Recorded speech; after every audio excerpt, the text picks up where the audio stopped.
আমি যে কথাটা বাল বলতেছি প্লিজ এটা মিউট করবেন না দয়া করে, হ্যাঁ, এটা কোনো খারাপ শব্দ না, এটা বাংলাদেশ আওয়ামী লীগ, আমি সংক্ষেপে বালই বলি এটাকে, হ্যাঁ।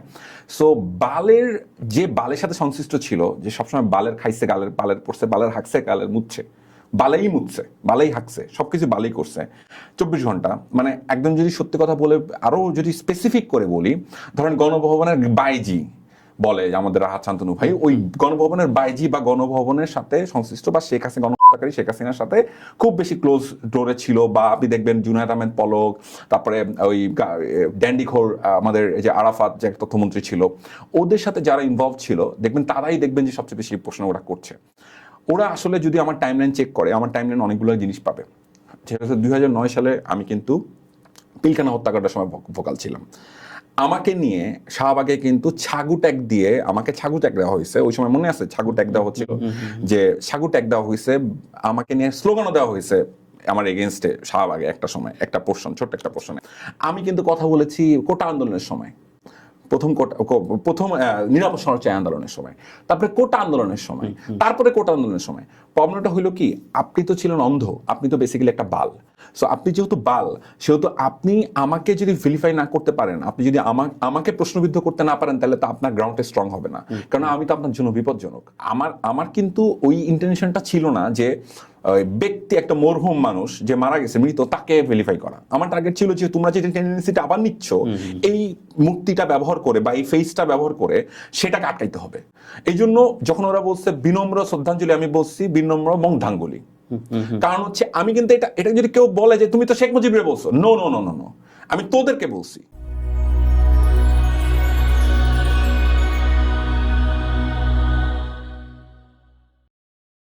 প্রিয় দর্শক, স্বাগত জানাচ্ছি চেক ইন তানভীরে। আমি তানভীর তারেক বারের মতো একজন অতিথির সাথে কথা বলবো, তার ভাবনা, দেশ নিয়ে, রাজনীতি এবং তার জীবনযাত্রা নিয়ে কথা বলবো এবং আপনাদের শোনাবো। আজকে যার সাথে কথা বলবো তার নাম মাবরুর রশিদ বান্না। আমার খুব প্রিয় একজন নির্মাতা ছিল, তারপরে ব্যক্তি, তারপরে রাজনৈতিক ভাবনা। জুলাই বিপ্লবের এক নতুন বান্নাকে আমি অন্তত দেখলাম, হয়তো অনেকে দেখেছেন। সেগুলো নিয়ে প্রশ্ন করব, খোলামেলা আলাপ। চেক ইন তানভীরে স্বাগত। আমার নাম তানভীর তারেক বান্না। কেমন আছেন? জি, আসসালামু আলাইকুম ভাইয়া, thank you so much for inviting me.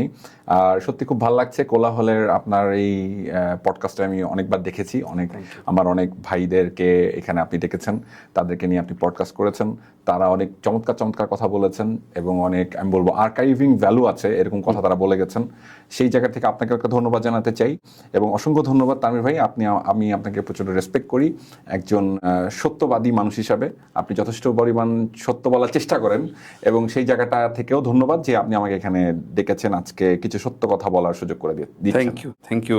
এগুলো শুনলে আসলে প্রশ্ন হারিয়ে ফেলি। যদি একটু শুরু থেকে আসি, যে জুলাই বিপ্লবটার মূল্যায়ন, এটা বড় প্রশ্ন, মূল্যায়ন, কিন্তু জুলাই বিপ্লব কি ডিরেল হলো কিনা, প্রথমে মূল্যায়ন শুনতে চাবো, এবং ডিরেল হলো কিনা এটা একটা শঙ্কা দেখা দিচ্ছে বা প্রশ্ন রাখছে, এটার সাথে তুমি কতটা সহমত? আচ্ছা, আমি যদি আপনার প্রশ্নটাকে ধরি, তাহলে এই প্রশ্নটা আসলে একটু নেগেটিভ হয়ে যাচ্ছে, যে ডিরেল্ড হয়ে গেল। আমি বলতে চাই যে কতটা সফল জুলাই বিপ্লব, হ্যাঁ, এভাবে উত্তরটা দিই। দেখুন, আমাদের গত 17 বছর, মানে হাসিনা রিজিম বা গণহত্যাকারী হাসিনা রিজিমের যে সময়টুকু ছিল, গুমকারী হাসিনাও বলা যেতে পারে, যেভাবেই আপনি বলেন না কেন, যেটা তো সত্য। আয়নাঘরের স্রষ্টার সময়কার যে সময়টা ছিল, সেই সময়টুকুতে আসলে কি দেখেছিলাম বাংলাদেশে? আমরা দেখেছি যে ধীরে ধীরে ধীরে ধীরে তার বাক স্বাধীনতা পুরোপুরিভাবে হরণ করা হয়েছে। আপনি কি জুলাই পরবর্তী সময়ে বাক স্বাধীনতা ফিরে পাননি? আপনি কি বলতে পারবেন যে আপনি পান নাই? একদমই। আপনি তো অন্য যে কোনো সময় চাইতে আপনাকে ব্যাক স্পেস অ্যাটলিস্ট দিতে হয় নাই। আপনি একটা জিনিস চাইলেই লিখতে পেরেছেন, একটা জিনিস চাইলেই বলতে পেরেছেন। তো এটা ছিল প্রাপ্তি, আমি মনে করি সবচেয়ে বড় প্রাপ্তি, যে আমরা হঠাৎ করে পুরো জাতি কথা বলতে শিখলো, কথা বলতে জানলো, কথা বলতে চাইলো এবং বলে ফেলতে পারলো। হ্যাঁ, সো এতদিন এতটা সারপ্রাইজ আমরা ছিলাম যে আপনি দেখবেন ডিজিটাল সিকিউরিটি অ্যাক্ট, একটা কালো আইন দিয়ে আপনি চাইলে যাকে তাকে যে কোনো সময় জেলে পুরে ফেলতে পারতেন এবং তার জামিন অযোগ্য অপরাধ করে ফেলতে পারতেন। মানে আপনি কথা বলছেন এই জন্য। আপনি দেখবেন একজন কার্টুনিস্টকে জেলে ভরে ফেলা যায় এবং তাকে অকথ্য নির্যাতন করা যায়, একজন সাংবাদিককে জেলে মেরে ফেলা যায়।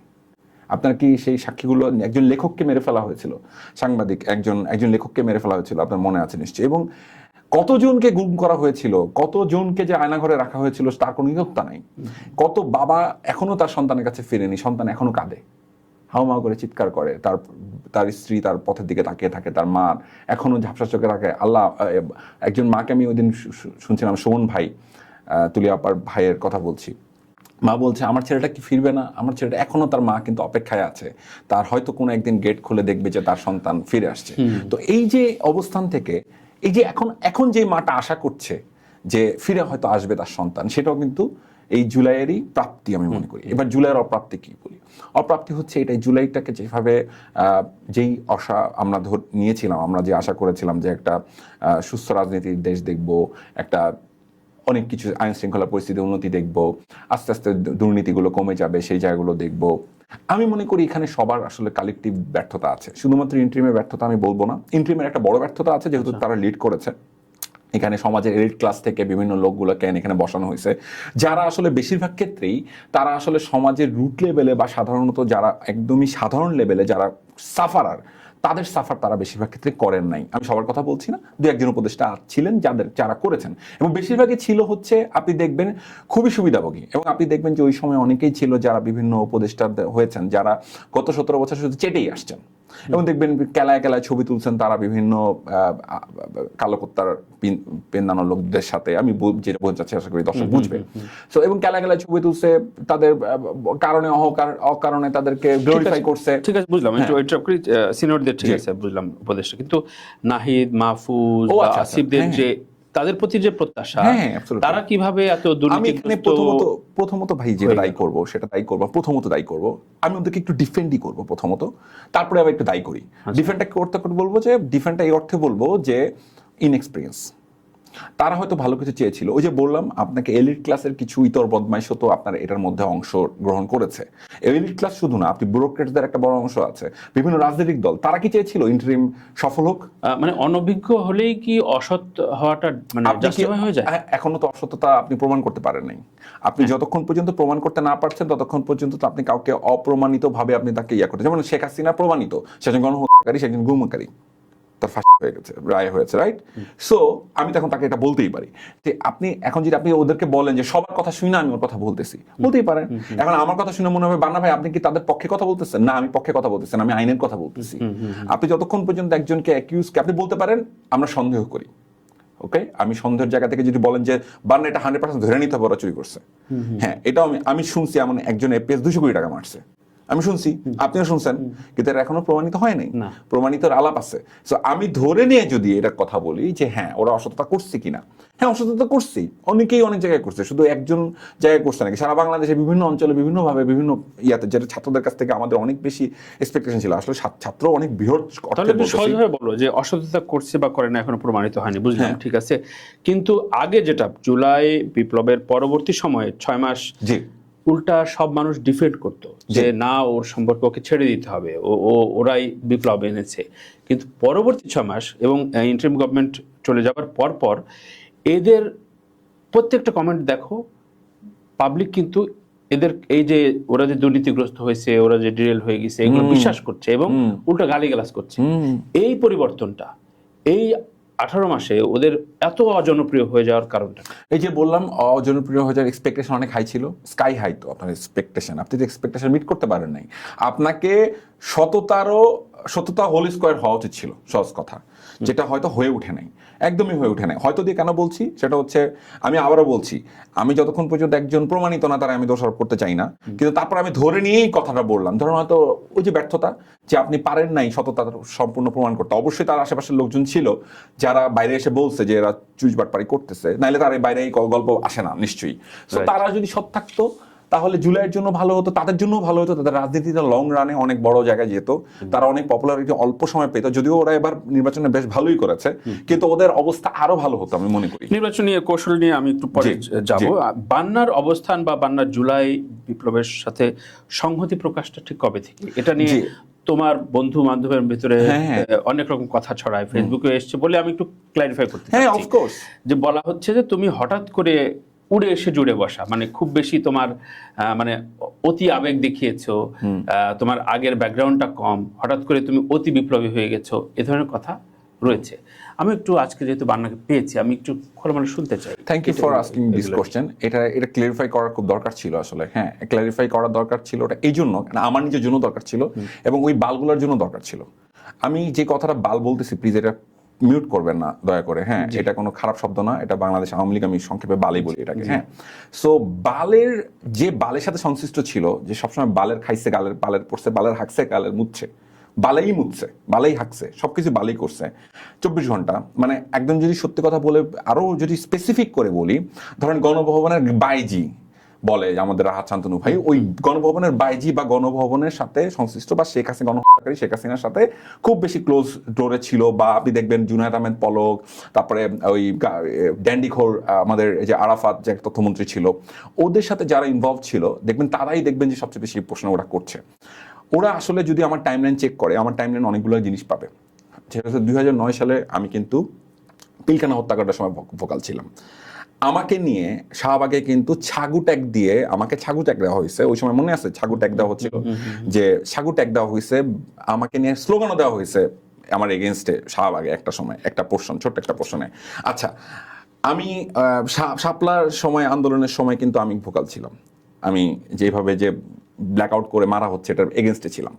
আমি কিন্তু কথা বলেছি কোটা আন্দোলনের সময়, প্রথম নিরাপদ সমাজচারী আন্দোলনের সময়, তারপরে কোটা আন্দোলনের সময়, তারপরে কোটা আন্দোলনের সময়। প্রবলেমটা হইলো কি, আপনি তো ছিলেন অন্ধ, আপনি তো বেসিক্যালি একটা বাল।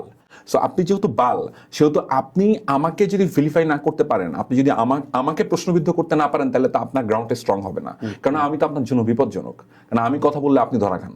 আমার কথা হইলো, তোমরা, আমি ধরেন দুই একটা শেখ মুজিবুর রহমানকে নিয়ে বা বঙ্গবন্ধু শেখ মুজিবুর রহমানকে নিয়ে আমার পোস্ট হয়তো আছে বিভিন্ন সময়। কারণ এই ব্যক্তি, যদিও আমি কিন্তু জুলাইয়ের পরে এই ওনার এগেনস্টে অনেক কথা বলছি, কেন বলছি সেটা আমি একটু ক্লিয়ার করে ফেলি, এটা বলা, এটা সুযোগ আসছে। বলছি কারণ হচ্ছে আমার কাছে মনে হচ্ছিল ওই যে শেখ হাসিনা যে জিনিসটা করছে, ওরা বাপরে সবচেয়ে বেশি বাজেভাবে ইউজ করছে, ওই সেম জিনিসটাই ওরা আবার করে আওয়ামী লীগকে ফেরত আনার চেষ্টা করছে। দ্যাটস ওয়াই কিন্তু আমি এটা বিরোধিতা করছি। আমার কিন্তু ওই ইন্টেনশনটা ছিল না যে ব্যক্তি, একটা মরহুম মানুষ যে মারা গেছে, মৃত, তাকে ভেরিফাই করা। আমার টার্গেট ছিল যে তোমরা যে টেন্ডেন্সিটা আবার নিচ্ছ এই মূর্তিটা ব্যবহার করে বা এই ফেসটা ব্যবহার করে, সেটাকে আটকাইতে হবে।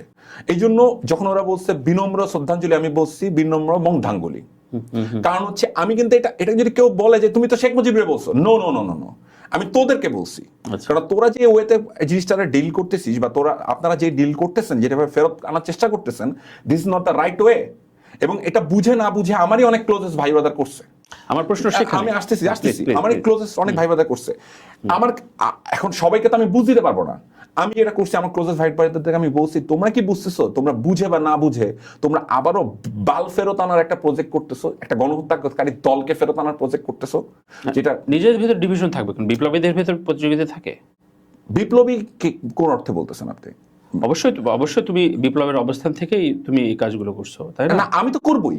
আমি জিনিসটা বলতেছি ভাই, আমি বলতে চাইতেছি যেটা, এই যে আপনি যে বললেন, আমি কিন্তু শেখ মুজিবকে বা বঙ্গবন্ধু শেখ মুজিবকে, কারণ অনেকে আছে বঙ্গবন্ধু না বললে বলবে যে আর বেয়াদবি করতেছে।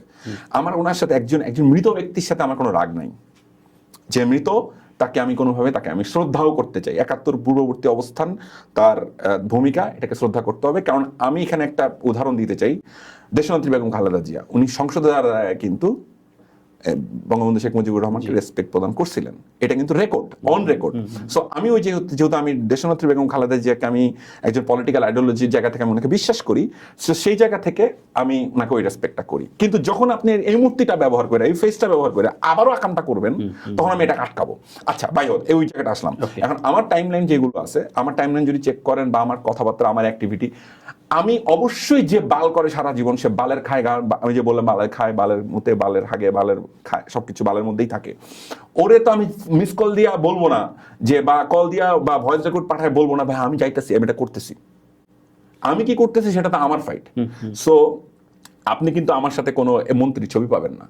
কারণ এই দিয়া এটার ভিডিওর পরে কেউ আপলোড করে কিনা আল্লাহ মাহবুব জানেন, তো অনেক কিছুই হয়। মানে ছবি রাখা কি দোষের? মানে না, দোষেরও তো এক ক্ষেত্রে দোষেরই আমি মনে করি। কারণ এটা এখন আপনি কোন জেকশনে দাঁড়াইছেন থাকতে পারে, মানে কোন প্রেক্ষাপটে গেল এটা, আপনি কোন জেকশনে দাঁড়াইছেন, কতটুকু কেলাইছেন, হ্যাঁ, হাসির মাত্রাটা এতটুকু ছিল না, এতটুকু ছিল, অনেক কিছু ভাই বডি ল্যাঙ্গুয়েজ, ফেশিয়াল এক্সপ্রেশন একটা ফ্যাক্টর। আমি একজনের পাশে একটু খুবই মন খারাপ দাঁড়ায় আছে, এটা একরকম, আর কেলা দাঁড়ায় আছে, এটা একরকম। কিন্তু ঠিক আছে? So, এবং যখন আপনি দেখবেন যে কাঁধে হাত রেখেছি তখন বুঝতে হবে যে ও আচ্ছা ও অনেক ক্লোজ। আমরা তো বিষয়টাগুলো জেক্সাগুলো এইভাবেই দেখি। বসার আমি এখন কোন অ্যাঙ্গেলে বসে আছি, সিট দ্বারা বসে আছি না আমি ডাউন হয়ে গেছি, সেটার মধ্যে কথা আছে। আমার টোনের মধ্যে বোঝা যাচ্ছে যে আমি সত্য বলতেছি না মিথ্যা বলতেছি। সো আমার কনফিডেন্সটা আমার ভয়েস আসে, ভোকালে আসে, আমার টোনে আসে, আমার ফেশিয়াল এক্সপ্রেশনে আসে। সো সেই জায়গাগুলো যদি আমি ক্যালকুলেট করি, সো আমার কাছে ক্যালকুলেট করে আমার কাছে মনে হয়েছে যে এখানে অনেকেরই অনেক রকম ধর্মবর্ণ ছিল, সেই মানুষগুলো তাদের আশেপাশের ব্যক্তিগুলো তারা আবার এই গভর্নমেন্টের মধ্যে ঢুকে গেছে, বুঝছেন? এই গভর্নমেন্টের ভিতরে উপদেষ্টা হয়ে গেছে, তাদেরই কিছু ইতর বদমাইশ কতগুলো চামচা আছে, তারা কিন্তু আবার আওয়ামী লীগের ভিডিও বানাইছে, মানে বালের ভিডিও বানাইছে, ইন্টারিম গভর্নমেন্টের মধ্যে ঢুকছে উপদেষ্টা হয়ে, তাদেরই ছোট ভাইরা যারা এখন আবার কন্ট্রোভার্সির মধ্যে ফালাতে চায়। এই তোর বদমাইশগুলো কিন্তু 21শে আগস্টে বিএনপি কে ভেরিফাই কইরা, জামাতকে ভেরিফাই কইরা, গালিগালাজ কইরা, বিএনপি জামাত বা অন্যান্য যারা অনেক বামপন্থী সংগঠন সুদ্ধা যারা আসলে আওয়ামী লীগের কাছে ছিল তাদেরকে দোষারোপ কইরা, বিশেষ করে তারেক রহমান সাহেবকে, বর্তমান প্রধানমন্ত্রী মিস্টার তারেক রহমান, উনাকে মিস্টার বর্তমান যে প্রধানমন্ত্রী, মানে বুঝতে হবে কিন্তু তখন তো উনি প্রধানমন্ত্রী ছিলেন না, যা তা করছে বলছে কিন্তু যা তা। এখন তারা আইসা প্রসঙ্গ তুলতেছে, কারণ হইতেছে তারা সবসময় আনসেফ ফিল করে। তারা ফিল করে যে এই মালে তো আসলে কোন জায়গায় আমরা দেখি নাই, ওরে মানে কোন আকামে তো দেখি নাই, তো যেহেতু ওরা কোনো আকামে দেখি নাই তাহলে ওর নিয়ে কোশ্চেন কর।